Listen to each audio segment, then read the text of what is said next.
So that marketing is sending you something when you don't care. But when you do care and something goes wrong, guess who you're talking with? The contact center. Alex Levin is the co-founder and CEO of Regal.ai, revolutionizing customer communication for contact centers. So when I say intent, that's what I'm talking about is, what product do they want to buy? What value propositions matter to them? What things do we know about them that are going to help us understand what is the right next step for that customer? So the result is today, customer satisfaction with contact centers and with customer service is an all-time low. People hate working with the customer service of these big brands. So when we say contact center, I mean, it's people making you a phone call, right? Phone call, email, SMS, AI agent, all these things. Is there a way to somehow get a faster going situation by buying customer data from somewhere? I'm not in favor of buying customer data by and large. I don't recommend that. Talking is so much faster than texting, and there's so much more expression that can be used in talking. So I actually think that this direction of the AI as a chat agent is not that interesting. I think AI as a voice agent is much more interesting as an interface. Let me ask, why do so many companies lose their customers before they even know they are slipping away? Why are we still chasing clicks and impressions instead of connecting with real, ready-to-buy customers? In a market flooded with noise, how do you actually cut through and reach people at the exact moment they're ready to act? And what if the old way of waiting for customers to find you is no longer enough? Could understanding customer intent be the key for your next growth breakthrough? Welcome back to Mastering Tech Growth, where we interview industry leaders to bring you actionable insights and inspiring stories. I'm your host, Mike, and today we're diving into intent-driven marketing and proactive engagement. Our guest is Alex Levin, co-founder and CEO of Regal.io, a leader in customer journey optimization through understanding customer intent. Alex has guided companies to go beyond reactive strategies and meet customer exactly when they're ready to engage. Today, he'll share how anticipating and responding to customer intent can unlock untapped growth. Alex, we're thrilled to have you on the show. Thank you for joining us today. Thank you for having me. Of course, it's going to be amazing, Alex. So we have this question before we kick off into a topic-driven questions, which we ask every single guest. When I say mastering tech growth, what comes to mind? If you're going to go the path of raising money from outside investors, there's going to be very high expectations on growth. So I think the first thing, I often talk with people about is that really what you're signing up for? Do you want to really go and raise money from outside investors? I know it sounds glorious, but, it does bring higher standards. So if you've made that decision, then yes, you're going to have to start figuring out how to do it. The money that you're raising presumably is to go and do things you couldn't have done without it. With the growth specifically, I'd say two things I think about it was, one is I think people misunderstand how growth and marketing works. They believe if they just go to some customer once and they say, oh, here's this great widget or product or whatever that I bought, service, buy it, they'll just say yes. And the reality is it doesn't happen. Even if you have a great product, it takes 5, 6, 7 times for you to sort of be showing that product to the customer in some way before they get interested. So I don't know, even pick a very big company like an Airbnb. It's not like the first time you heard about Airbnb, you go, yeah, let me go and live in somebody else's house. You had to have a friend who did it. You had to see an article in the New York Times. You saw an ad, you got a discount, and finally maybe you tried it. So first, there's a lot of touches that go into it. And second, especially in sort of growth, whatever is working today is probably not going to work tomorrow. So it's constantly this sort of role where or sort of function where reinvention is necessary. So, you're going to come up with some new idea and you're going to go out and do it. And for a while, it's really going to be great. And then the reality is if it's a good idea, other people are going to copy it and the payback is going to revert to the mean, or even worse, it's going to result in something that's not successful. So you're going to then have to be smart again. So it's kind of a job that's thankless in some ways because you're going to constantly have to come up with new ideas for growth. Okay. So there's a lot to unpack there. Can I rephrase this, Alex? What if I ask, you can only choose one factor from all the factors possible which influences the growth? What, in your opinion, is the factor for growth? I mean, I suppose like if you're really gonna get like, it depends how what you want to think about it in terms of math or sentences, but the rate at which one customer can turn into more than one customer, or $1 can turn into more than $1 Mm. is ultimately, and people call it different things, but that factor of is what leads to growth. So people all are trying all kinds of different things to do that. In the end, it's some version of like, can you really satisfy that customer with what you're doing? If you can, right, one customer starts spending more, or they recommend to other people, or they stay on for a long time. If you can't, they churn, they leave, and that one customer turns into zero customers, and your business is really dead because you're constantly having to go find new customers. So Okay. I think if you can somehow turn $1 from a customer or one customer into more than that, like that's magic. Okay. So we're talking about network effect over there, where you get one customer, the customer recommends more customers, these more customers recommends more, and it's just and it's That's yeah. one, you're asking me for one thing that I Yeah. think about. So in different businesses, it's different things, right? Some businesses, it's referral, right? It's Mm. referring other people. Some businesses, it's getting them to pay more. Some businesses, its usage goes up. Some businesses, just, they stay forever, and, they never leave. So it depends on the business. Okay. I get you. All right. Let's go back to the main topic then. So what does the term customer intent mean in the context of modern marketing? As in, when I say modern marketing, I mean like today's marketing with all the social media available, with all, running ads and SEO, so with everything that you can do today. What does the customer intent really mean? Yeah, I mean, so take a little bit of a step back, called 30 years ago, almost exactly, is when, the big retailers started coming online, and, we started having a different way to look at customers, because we weren't just having them walk into a store. They actually like were leaving these breadcrumbs all over the internet. And very quickly people realized that we could use those breadcrumbs to start to understand a little bit better what they were looking for. And so when I say intent, that's what I'm talking about is, what product do they want to buy? What value propositions matter to them? Mm. What things do we know about them that are going to help us understand what is the right next step for that customer? And, by and large, particularly in the United States, customers have decided that trade-off of, giving companies intent data or sort of this online data in exchange for better quality services is fine. In Europe, the trade-off is a little different, and people are a little more nervous about giving their data in exchange for better experiences. But in the States, that's become sort of the standard. Marketers, very quickly sort of grasped that there was valuable data there, and they started improving the marketing for customers by offering personalization, A/B testing, different pathing, different segmentation based on what they can know about you. So you come in and you're clicking on SUVs. Well, the marketing should be about SUVs. You're clicking on sedans. It should be about sedans, so on and so forth.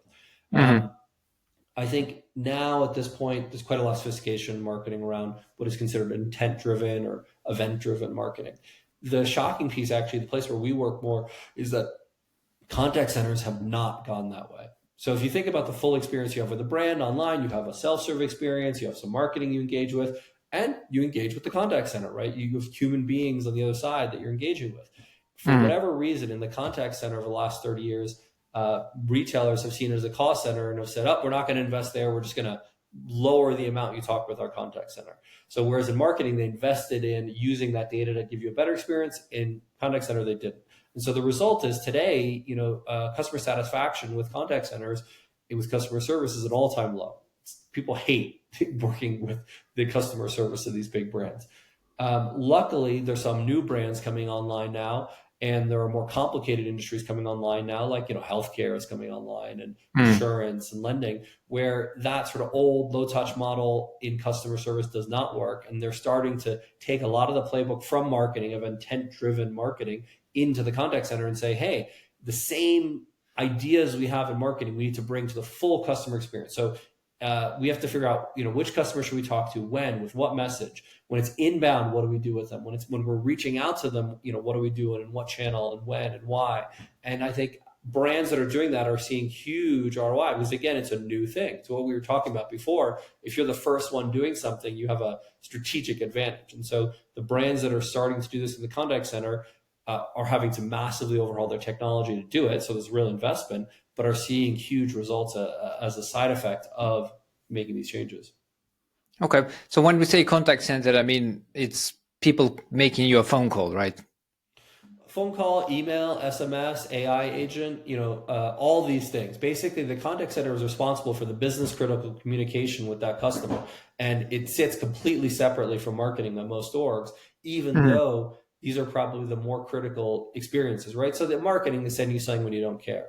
But when you do care and something goes wrong, guess who you're talking with? The contact center. So Yeah. in some extent, those critical moments are higher profile moments, but the brand is not paying attention to them and not figuring out how do I treat this person like an individual in that moment. So I can't tell you how many times I go work with a contact center and they go, oh, we're so good at treating everybody the same. No matter who comes in, we're going to treat Mhm. them exactly the same. And we're so efficient at it. And I go, guys, you shouldn't be proud of that. You shouldn't be saying that. Instead, you should be thinking about, based on exactly everything we know about this customer, when they come in, how do we give them an experience where they go, wow, like how did that brand know that about me and treat me in a way that I really feel like an individual because now, I'm a customer for life.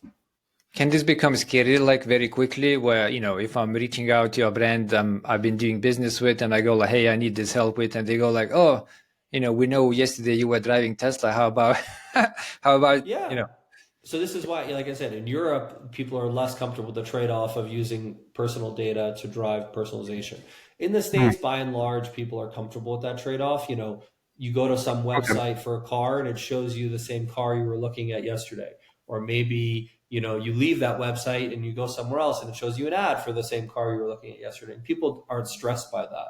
This is Mhm. the same concept in a contact center, right? The Okay. contact center should also know, hey, you want a red Tesla that has whatever. Now, there are very concrete rules. Like, you can't use data from other places. Like you can use first party data that you have the right to use. So there are concrete rules, but it's not about being scary. I think about it as, imagine 50 years ago, you might walk into a restaurant or a private club and they go, oh, Mike, it's so great to see you. We're going to put on the music you like, give you the table you like, bring you the drink you like, and people appreciated that level of high touch, right? So Mhm. to some extent, a lot of what we sort of work with brands on is how do you bring back that very high touch experience and use modern technology to do it at a very low cost.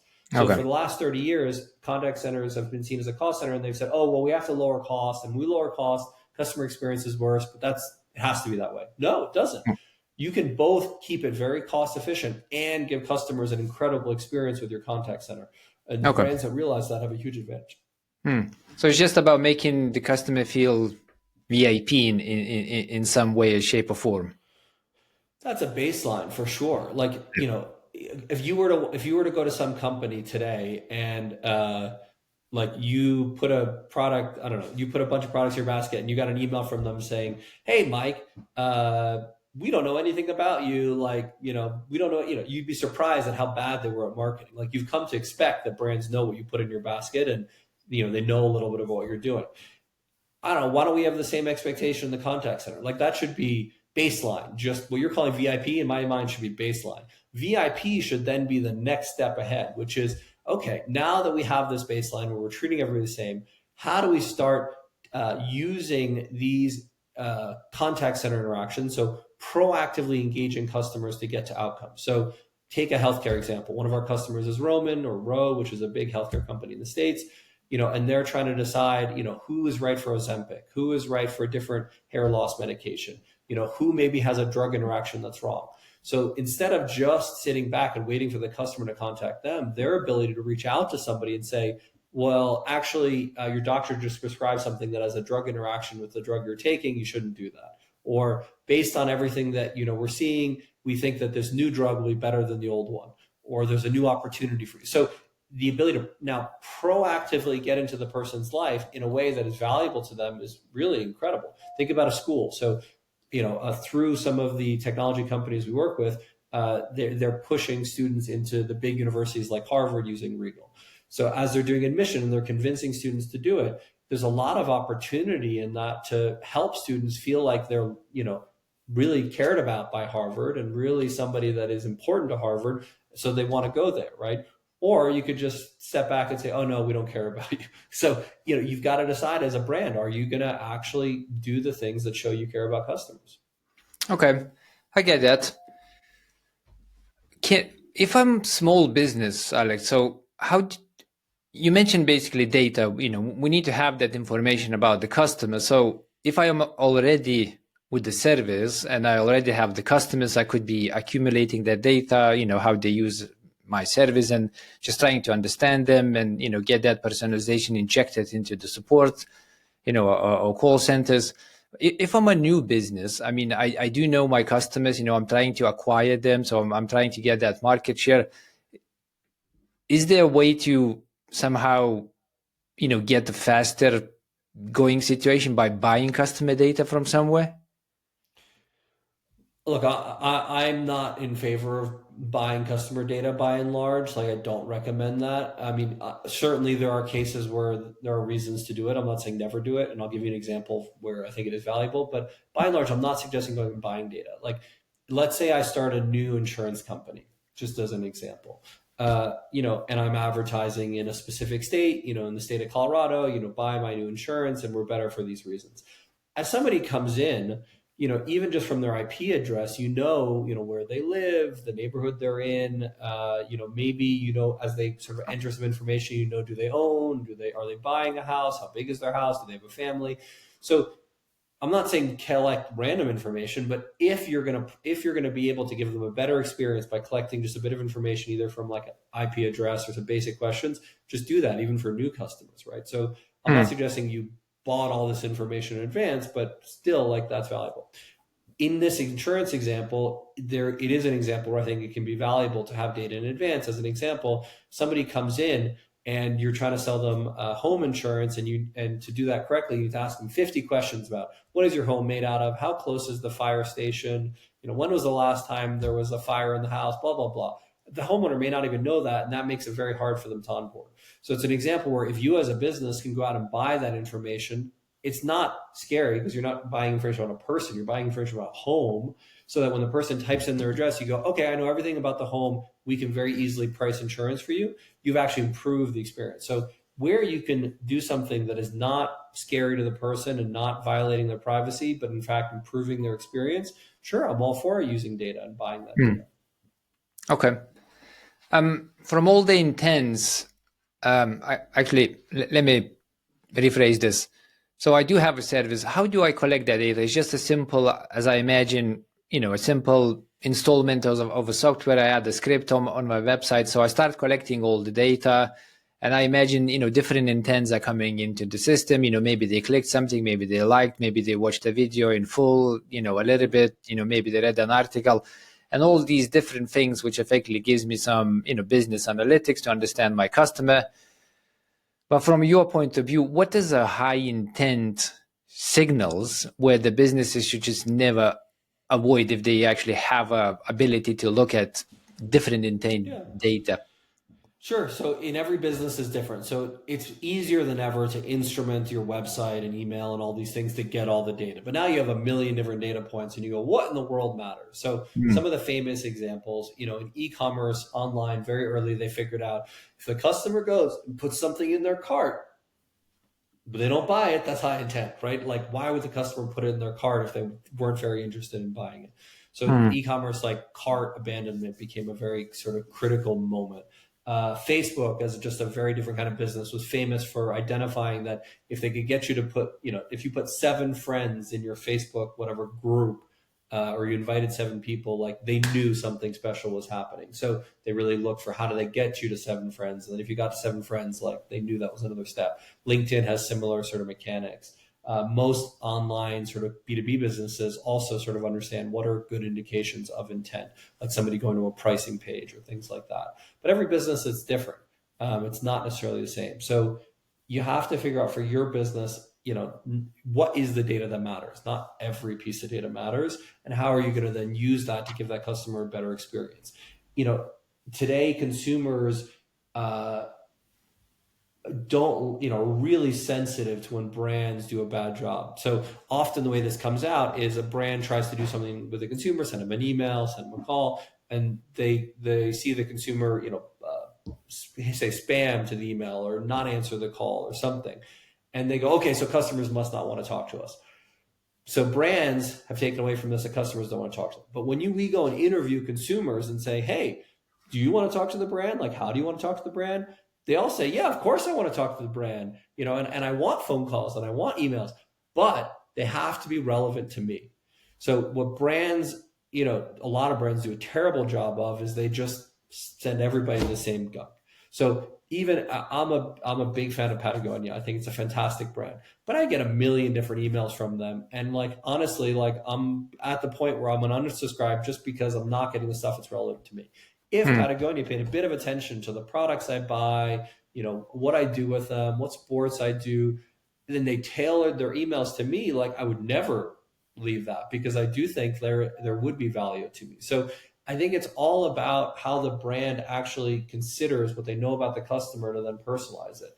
Not instead of just, doing what Patagonia is doing now, which is basically sending me every email that they have and not ones that are relevant to me.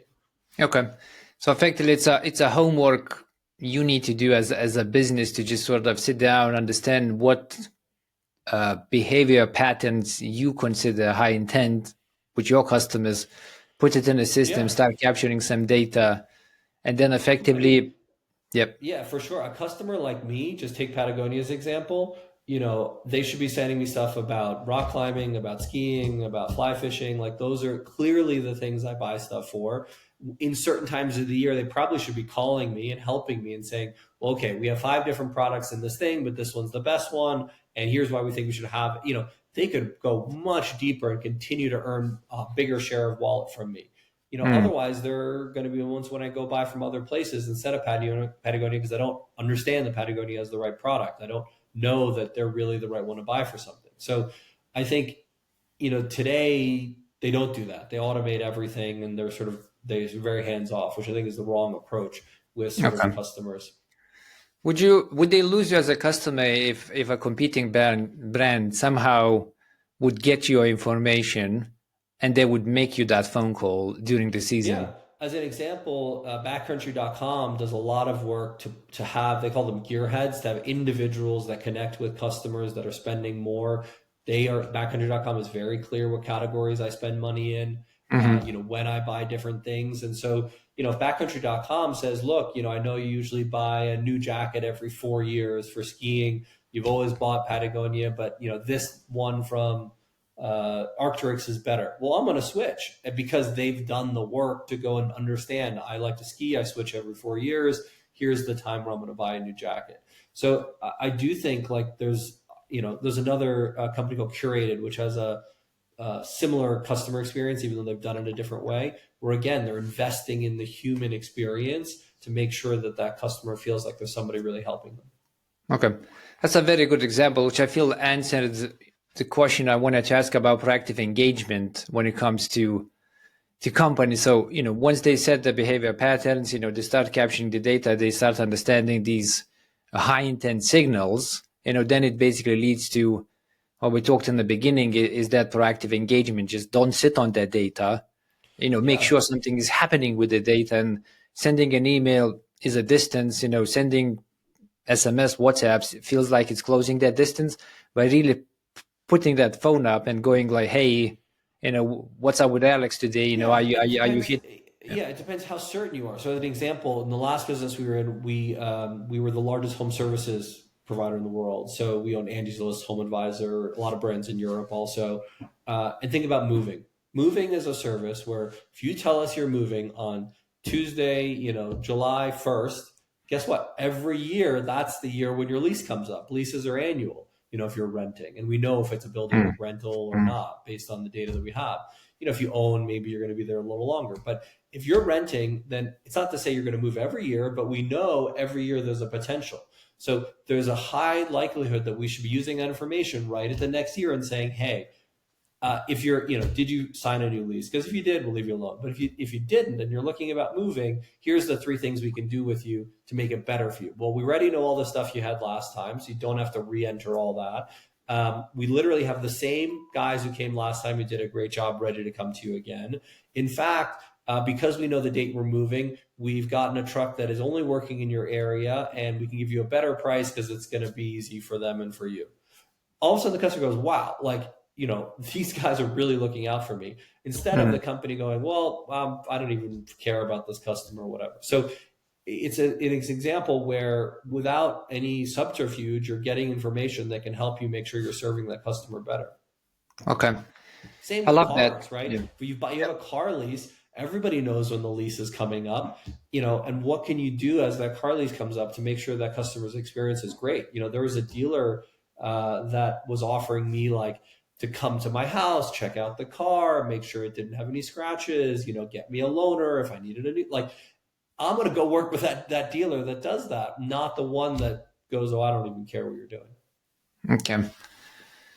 So while you were giving this example, Alex, I thought about something popped in my head, and it was at which point or size of a business you actually are capable, financially speaking, to allow yourself service like that. Because, I was thinking about all the infrastructure, all the data capture, or potentially, buying into a service just like yours, to get that data set up and then, do those actions, getting people to actually make the phone calls. That all felt like I sort of like a, maturity level for certain businesses. So like from the clients you guys having, what's the average of business size to actually utilize these strategies like that? Yeah, so we can talk about it in a couple different axes. So first, what is the value of the customer that is required to be worth doing this stuff, right? So if you're selling pencils and you sell one pencil at a time and a customer is worth 20 cents to you, you're not going to be able to do very much because there's not a good payback.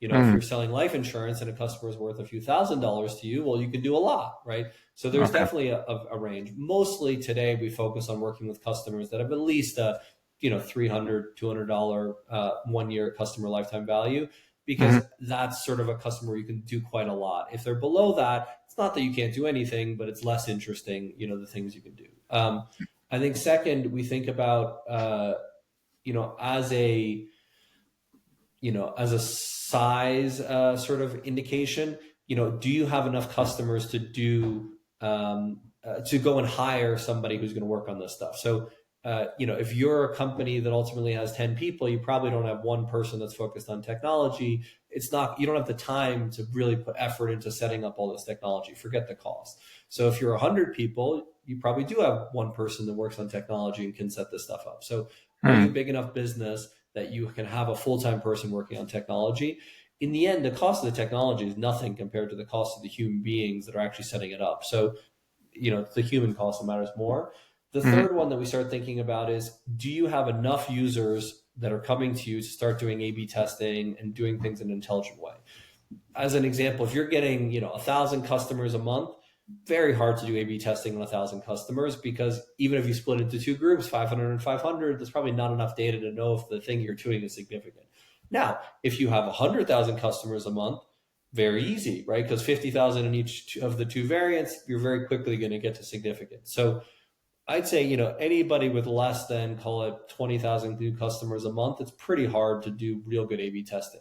You could do a lot of the strategies we're suggesting, but you're going to have to fly more by the seat of your pants and what you think than doing sort of very numbers-based testing and A/B testing. So, where do we focus? We focus on those sort of mid-market and enterprise customers where those things are true, right? They have somebody in the company that can make sure they're running the technology. There's enough users, they can do good A/B testing. It is worth it for them. The dollar value is high enough.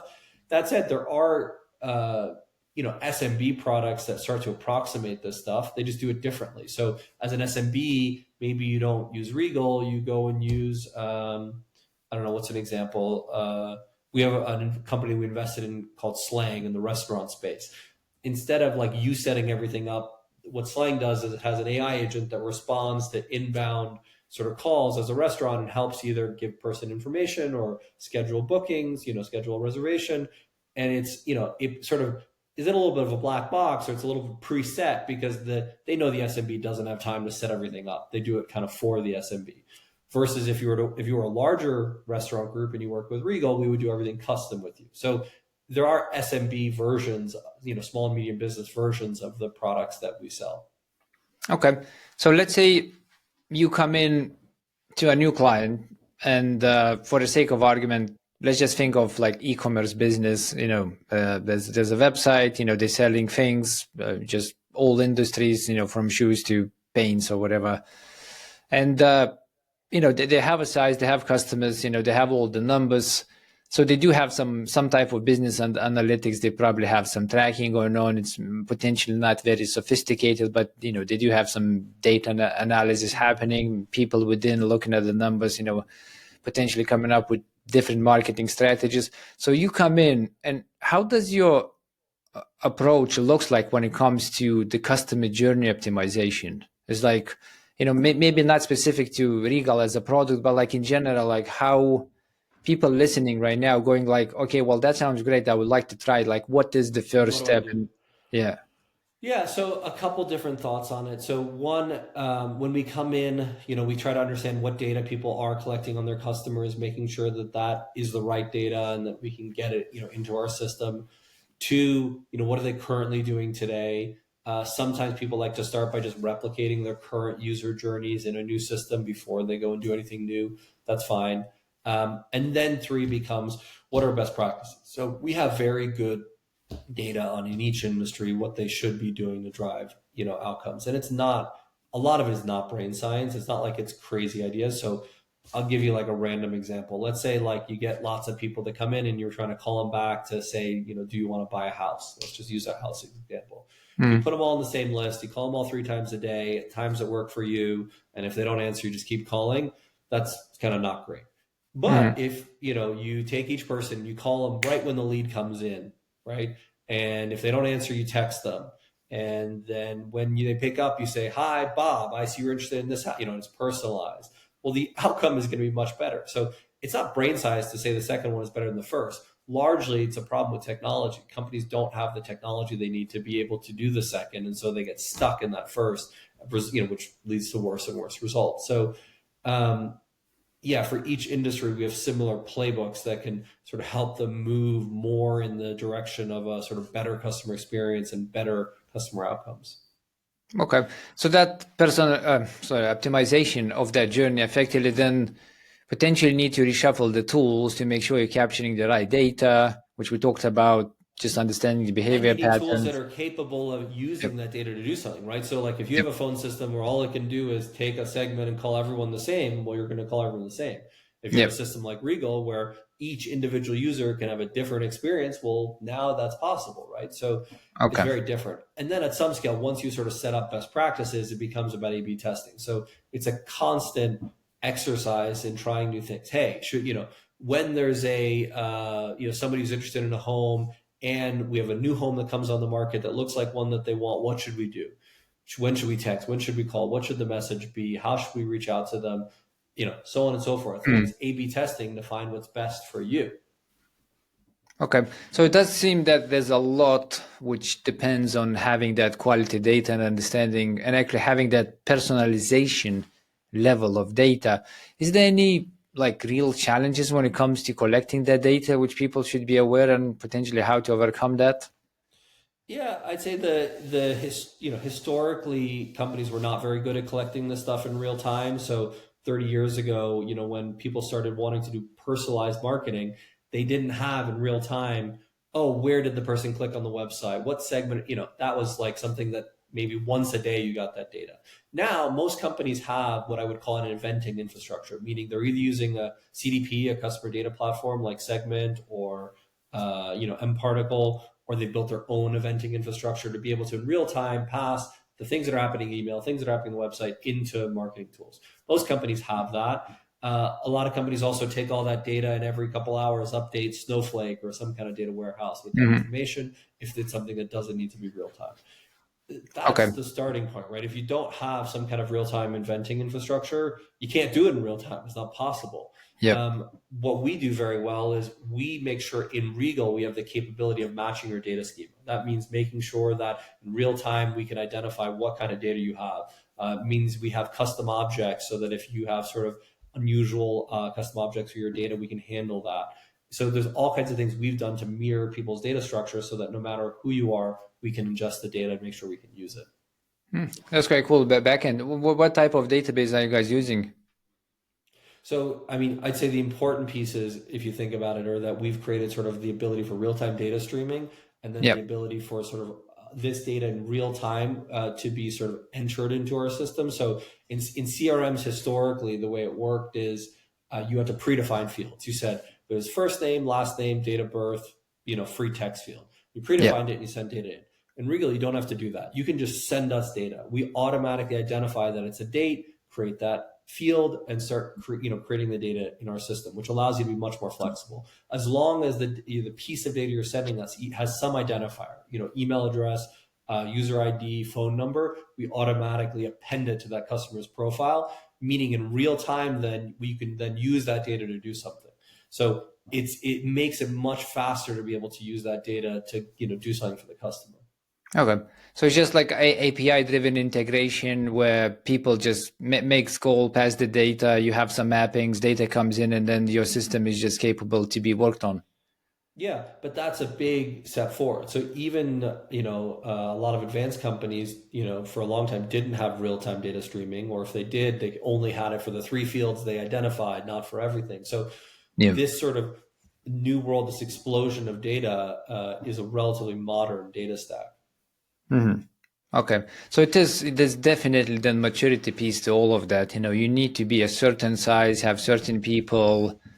It's not something like you can just wish for. You can do versions. Again, there are products that are like SMB versions of all of this. Are they as sophisticated? No, but if you're an SMB, you probably shouldn't be using as much sophistication. Yeah. So in home services, as an example, there's a great product called Hatch. I think it's like Hatch app, which is like if you're if you're a 2 or 3 person, local services provider, and you want something that gets a bit of customer information and lets you text them and call them, and it tells you kind of, do you want to do it on day 1, day 2, day 3? It kind of does that. Now, if you're a bigger home services provider doing hundreds of millions of dollars a year, that's insane to be using that SMB product. Yeah. You're leaving so much money on the table. And so they use a system like Regal, which allows them to figure out, well, we want to call at 9 a.m. when the person gets to work, and then we want to text with exactly this text based on what we said. Like, there's just more sophistication that leads to better outcomes. And I think the bigger volumes, a 1% improvement is worth real dollars. If you're a 2-person shop, a 1% improvement doesn't matter. Yep. So what's if we share some real use cases, real success, real inspiring stories when it comes to return of investment of the practice of such that Regal delivers as a product. But, if we just think about the practice itself, what can people expect really to go from, I don't have this, but, I think I'm ready, I'm going to get this done. Is there a way of thinking of how can you calculate the return on investment of the whole operation? Or just maybe if you could share some success stories of what happened, you had the client, they came in and, after a year or so, that's what happened. Yeah, of course. So first of all, it's much faster than that. Our average implementation is anywhere from 4 to 8 weeks, which is quite fast in this industry. Yep. We replaced the whole what's called CCaaS software, contact center software. So all the contact center moves onto the new system. We integrate with the marketing tools. We make sure we're getting all the data. We set up all these new journeys, we call them. I'd say on average, across industries, then I can give specific examples. We lift, revenue or customer outcomes for 25%, 30%. But obviously there are cases that are wild and much better than that. So, we have a good relationship with AAA, which is a big, roadside assistance provider in the United States. It's effectively an insurance business. It's in UK as well. They care deeply about their members, right? And so one of the things we've been able to do with them is lift their answer rates very significantly. So when they're trying to reach customers, instead of the customers like not answering, now they answer, at a much higher rate. Or, we have a customer, in the education space that serves, again, Harvard and Georgetown and all these schools, and they've been able to massively improve the admissions process for those schools and have much higher conversion on the phone when they're actually trying to get students to, commit to these schools. Or, we have a healthcare customer who does a lot of work to make sure that people are basically not getting diabetes. And what they do is they pass all of that person's health information to Regal, including their latest, blood test. And depending on what the blood test is, it has very different engagement models. So basically, if you're okay, you don't need anything. If something was a little off, like, yeah, you get a text to, maybe eat some food. If something is really off, literally a nurse is calling you, getting you an ambulance to the hospital. And so like in real time, it's using medical data to make sure that you have a much better patient outcome. That's not about revenue, but it's about improved patient outcomes, for instance. Okay. Revenue follows, I guess. Well, in that business, if you have good patient outcomes, yes, the insurance companies pay you, but they're certainly not optimizing for revenue in that Yeah. business, right? They're optimizing for that person didn't get their foot cut off because we made sure we got ahead of it and got them to the hospital. Yep. True to that. It's a very broad topic. So we started sort of, just sort of scratching the surface here, but I'm like, we could probably talk for an hours here, Alex. So the next question would be like, if people want to just learn more in general about, customer intent, personalization, optimizing these journeys, maybe they need a little bit more education before they start buying in the tools or thinking about strategically putting that into their technology strategies, as CTOs to actually get this done. It's like, do you have your own go-to resources, maybe books, maybe, people would you recommend? It's like, if people just want to learn more generically about the topic, like what would be your recommendations? Yeah, so there's a lot written about marketing related to this stuff. So that's always where I'd start, is starting to read sort of marketing books about how to use personalization in marketing. There's really very little written about how to do this stuff in contact centers. It's related to all the marketing content, but if you're call it a company with a sort of mid market or enterprise size in a sort of higher consideration product that where you have lifetime customer value of over a few $100, we're always happy to chat. Like I used to run a few thousand person contact center like in the home service industry. So I love this area. I know a lot about it, and we're always happy to talk with customers and help. They don't need to buy today. Like we're happy to be just a trusted advisor. Okay, so if people want to just learn more about Regal or potentially connect you with you, Alex, and just pop some questions, understand the context and applicability of it, how would they get in touch with you? Oh, you can always go to regal.io or email me at hello@regal.io. We'll have the links, so we'll add the resources in the show notes. So before we sort of finish the show, we'll always ask people to leave them with last wise words which connects with the topic. So from your perspective, Alex, what would that be? So the big thing now is I'd say the shift to AI agents in the contact center. And two themes I'd leave you with there. One is I would bet 5 years from now, 10 years from now, the majority of interactions in the contact center will be done autonomously by AI agents. And that experience will actually be better for customers and it'll be a lower cost. So that shift is going to happen really fast. Get ready for it. It's happening. Two is there's an interesting side effect of that, which is actually that you'll be able to do even more personalization than you could do with humans. In our experience, there's a lot of examples where we know a lot about the customer and could do more personalization, but it's very hard for the human agent to ingest everything we know about the customer in real time. Say, hey, hi, Mike. I said, blah, blah, blah, whatever, because they're doing all these calls. An AI agent doesn't have that problem, right? An AI agent can use everything that you throw at them in that moment to have the right opening, the right accent, the right, hey, you like the Yankees or the Red Sox? Like all of that can be right. Oh, we know last time you spoke with Bob about this specific thing and you're concerned about that, without any delay. So there's actually going to be not only are AI agents very high quality now, but they're literally going to know more than humans and be available at the right time and actually provide a better experience for the customer. So I'd say that's the big transition we're making with brands now. Most of our customers, I'd say 10 or 20% of their calls are now AI agents, the calls that are easier and more formulaic. But over the next 5 or 10 years, that's going to become, like I say, the majority of them. Do you think there's a psychological adoption from customers' perspective to understand that you're actually not talking with the human being and accept that as this is where the world is right now? I think there's a important sort of barrier to overcome, which is this good enough, right?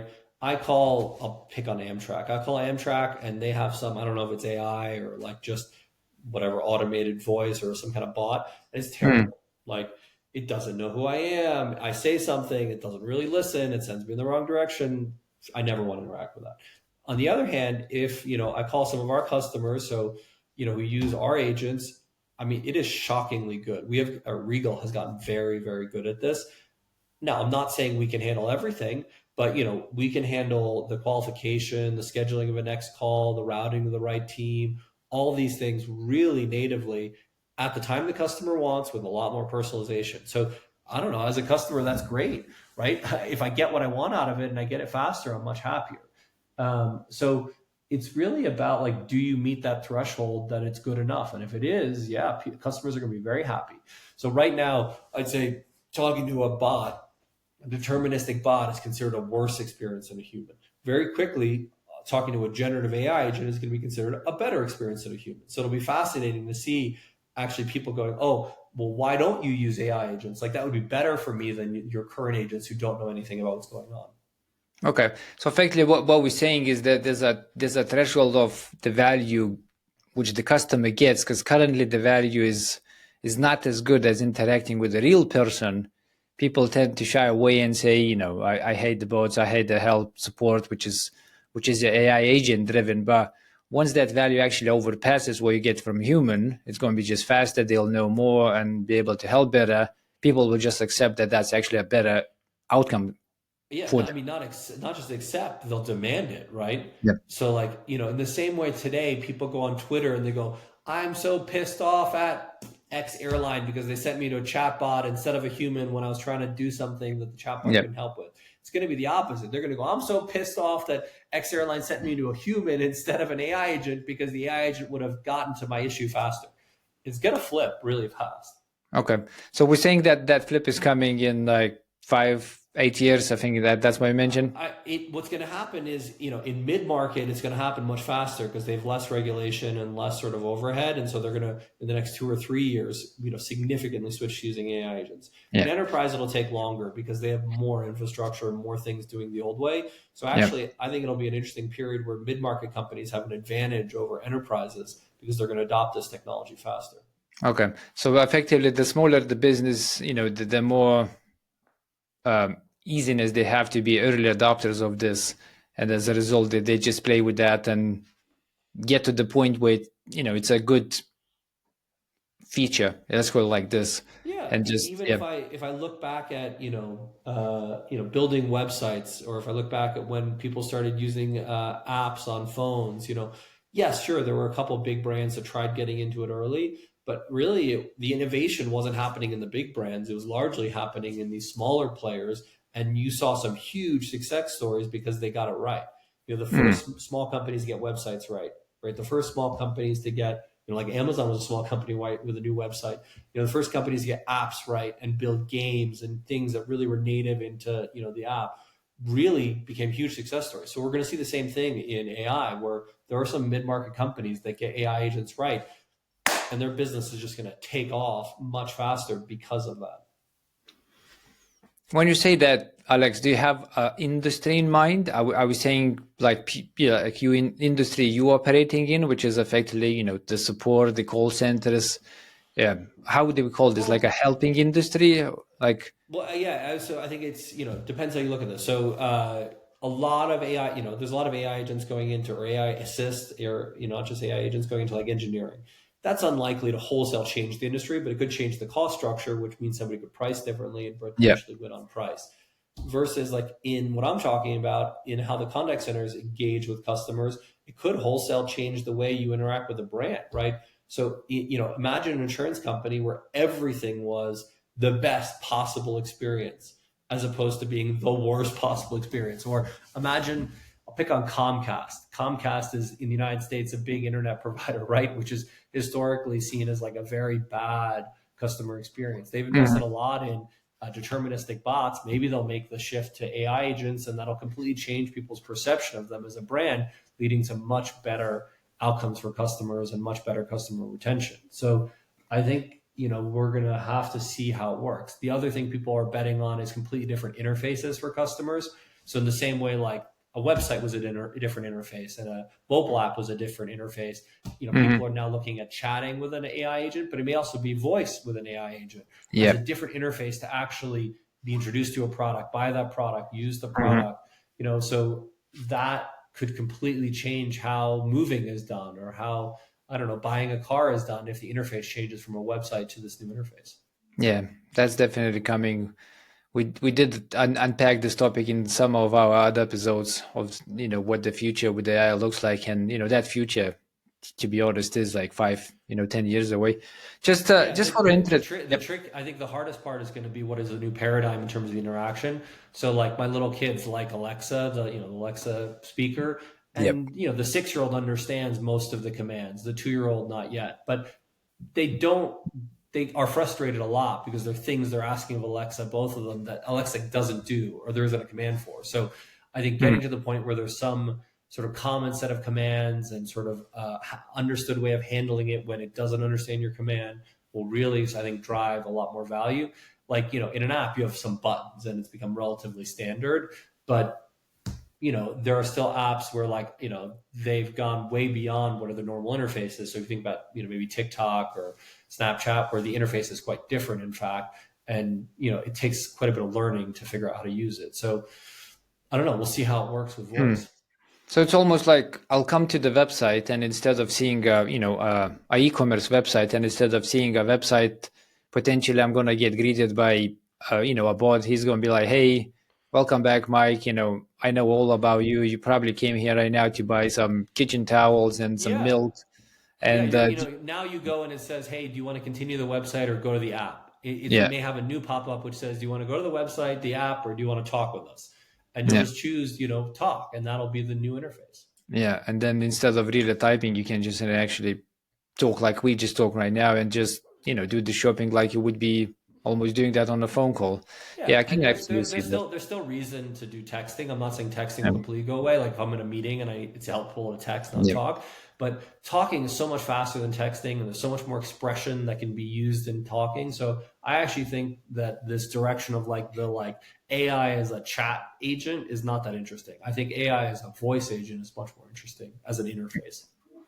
It is already there. I mean, I personally have a Bridge app which allows a lot AI-driven automation to take place.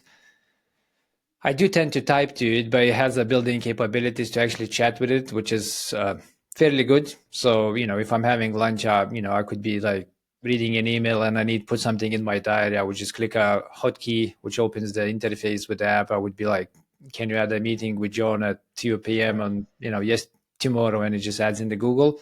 Of course, that takes a time to set up, but it's very easy to see how there's going to be markets coming out with these micro agents or whatever pre-baked agent-driven solutions, and people will just, onboard a fleet of agents for different business challenges to just, it's absolutely feasible.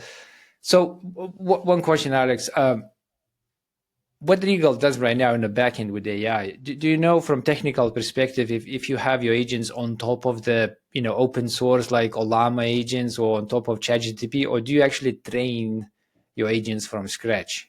Yeah, it's a good question. We basically have decided not to invest in LLMs ourselves. We have integrations to the major LLM providers, and some of our customers even bring their own sort of LLM.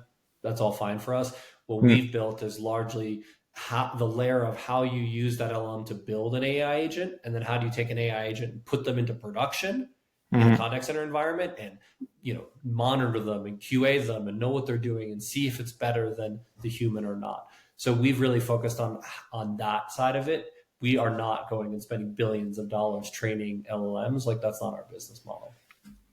Okay, it's lovely. All right, we're just at the time. So thanks everyone for listening. And, hopefully that was useful from Alex and some observation from my end to understand customer intent.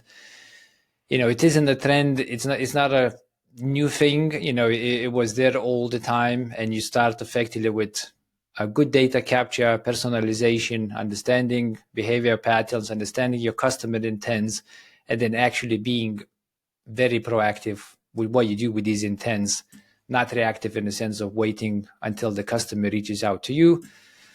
If you need more information, of course, reach to Alex. All the links are in the show notes. Just scroll down. And before we close, if you find value in the show, please do leave us a review, a comment in Apple Podcasts, Spotify, Castbox, or wherever you're getting your pods from.